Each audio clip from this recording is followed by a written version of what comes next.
Day 33, Exodus 10 hanggang 12. Ang sabi, kung meron kayong mga Biblia, makibukod kayo sa akin. Ang sabi dito sa chapter 10, ang ikawalong salot, ang mga balang.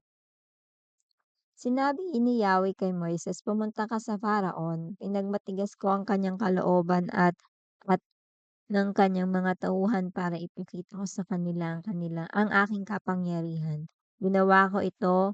Ginawa ko ang mga kababalaghan ito upang masabi ninyo sa inyong mga anak at apo kung paano ko ipinakita sa mga Ehipsyo ang aking kapangyarihan, at sa gayoy kikilalanin ninyong lahat na ako si Yahweh.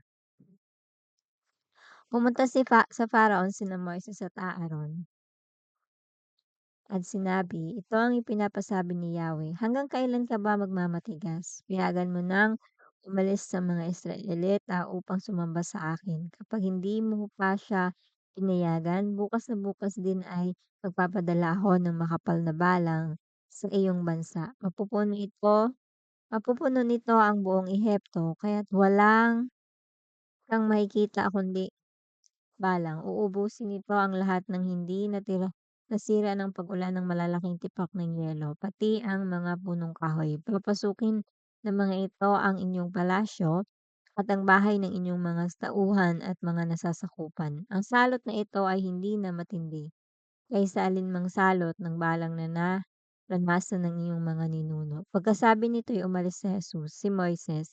Sinabi sa Faraon ng kanyang mga tauhan, hanggang kailan pa kaya tayo guguluhin ng taong ito? Payagan na ninyo silang umalis upang sumamba sa Diyos nilang si Yahweh.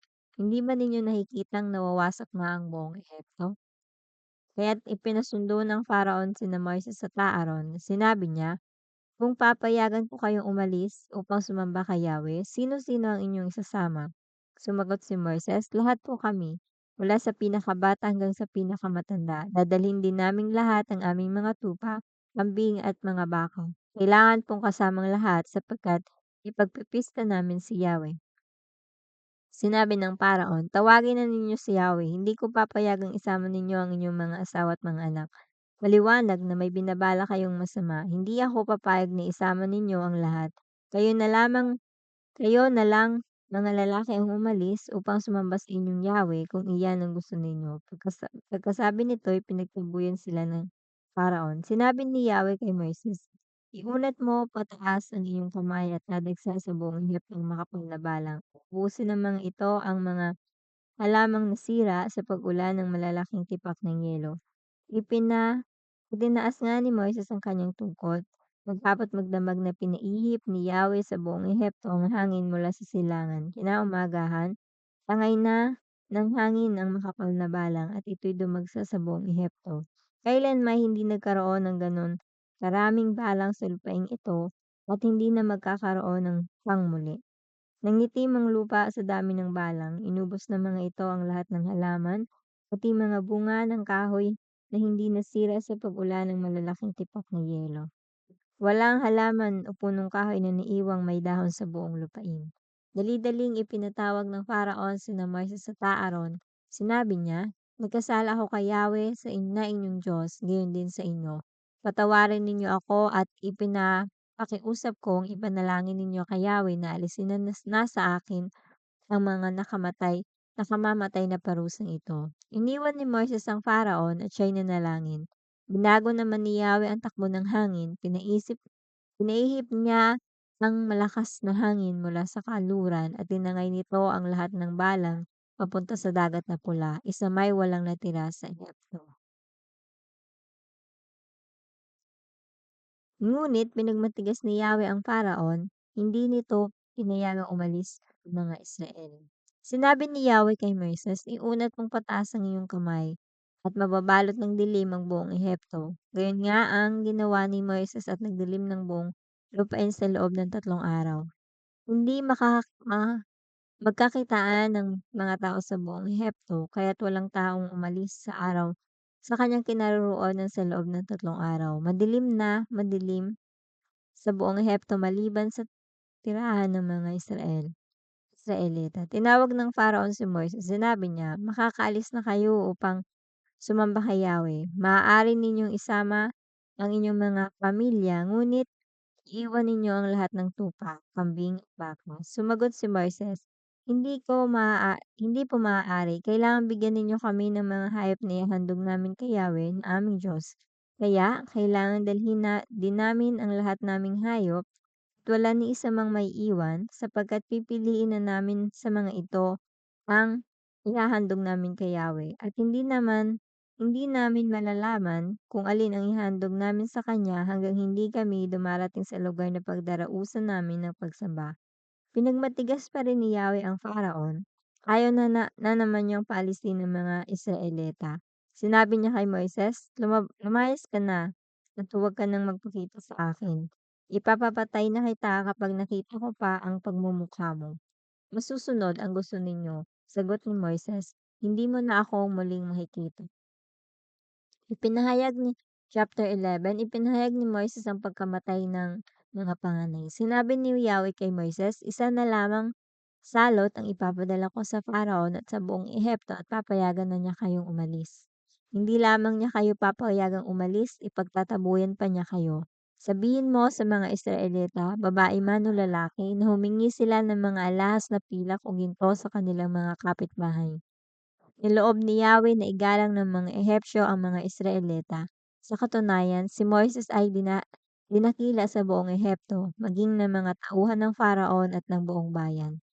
Sinabi ni Moises sa Pharaon, ito ang pinapasabi ni Yahweh, pagdating ng hating gabi, maglalakad ako sa buong Ehipto.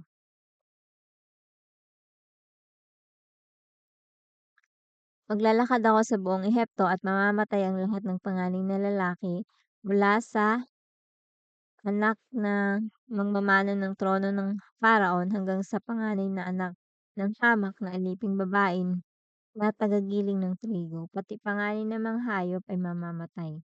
Walang maririnig sa buong Ehipto kundi ang malakas malakas na panaghoy na hindi naririnig at hindi na maririnig kailanman. Ngunit ang mga Israelita, maging ang kanilang mga hayop ay hindi man lamang tatahulan ng aso upang kilalanin mo na may pagkakaiba ang pagtingin ni Yahweh sa mga Israelita at sa mga Ehipsyo.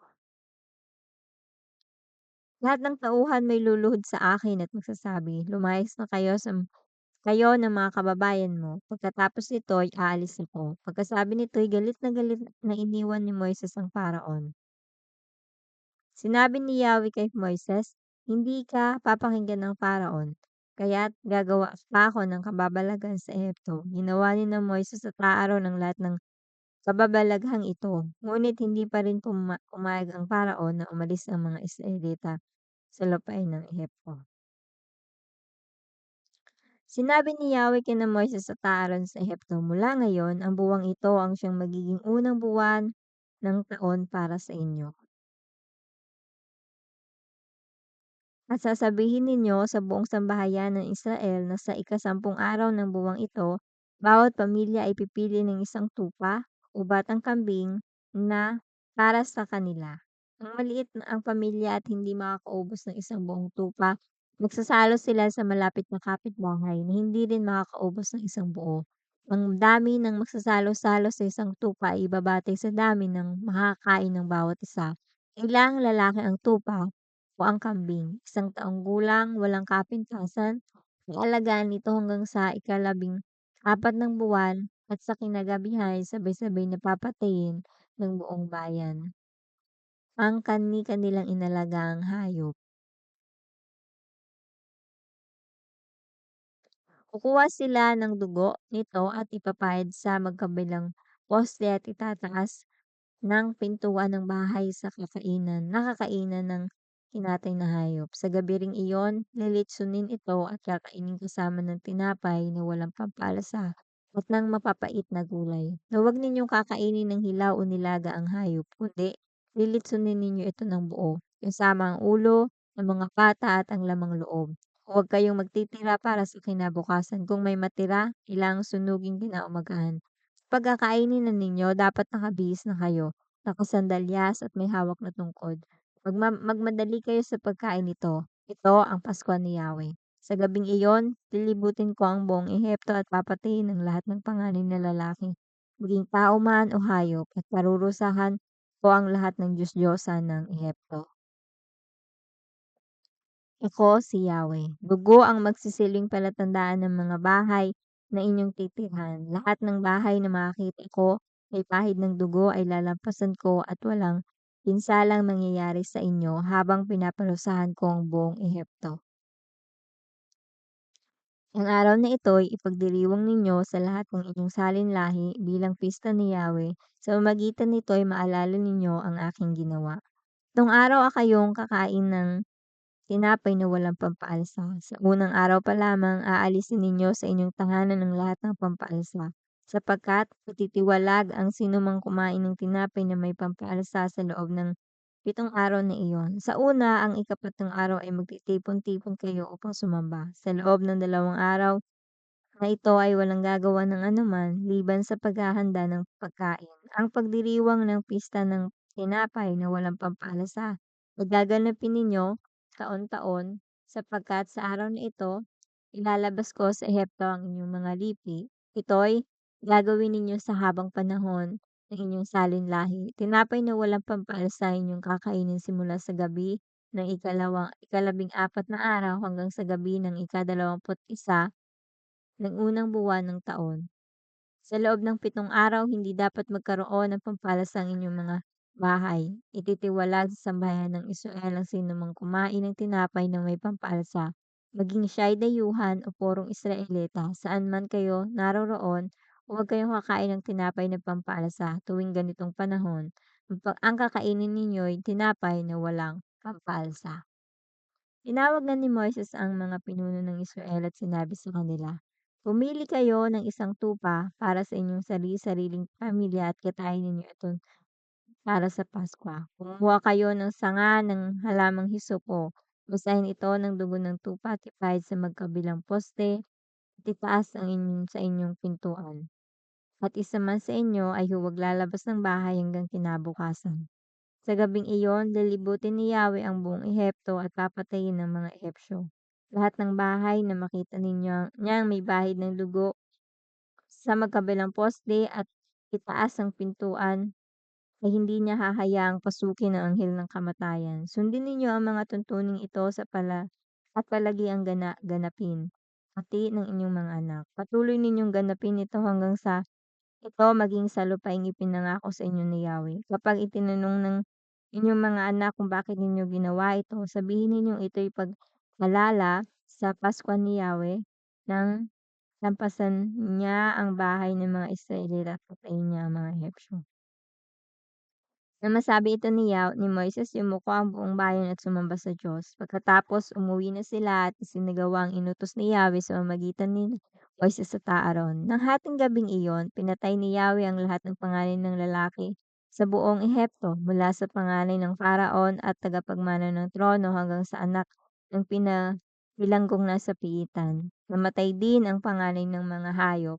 Nang gabing iyon, nagising ang Faraon, ang kanyang mga tauhan at lahat ng Ehipsyo at nagkaroon ng napakalakas na iyakan sa buong Ehipto, sapagkat lahat ng bahay ay namatayan ng panganay na lalaki. Nang gabi ring iyon, ipinatawag ng Pharaoh sina Moises at Aaron at kanyang sinabi, "Sige, umalis na kayo, lumakad na kayo at sumamba kay Yahweh tulad ng hiniling ninyo. Dalhin na ninyo pati ang inyong mga tupa, kambing at baka. Umalis na kayo at ipanalangin din ninyo ako."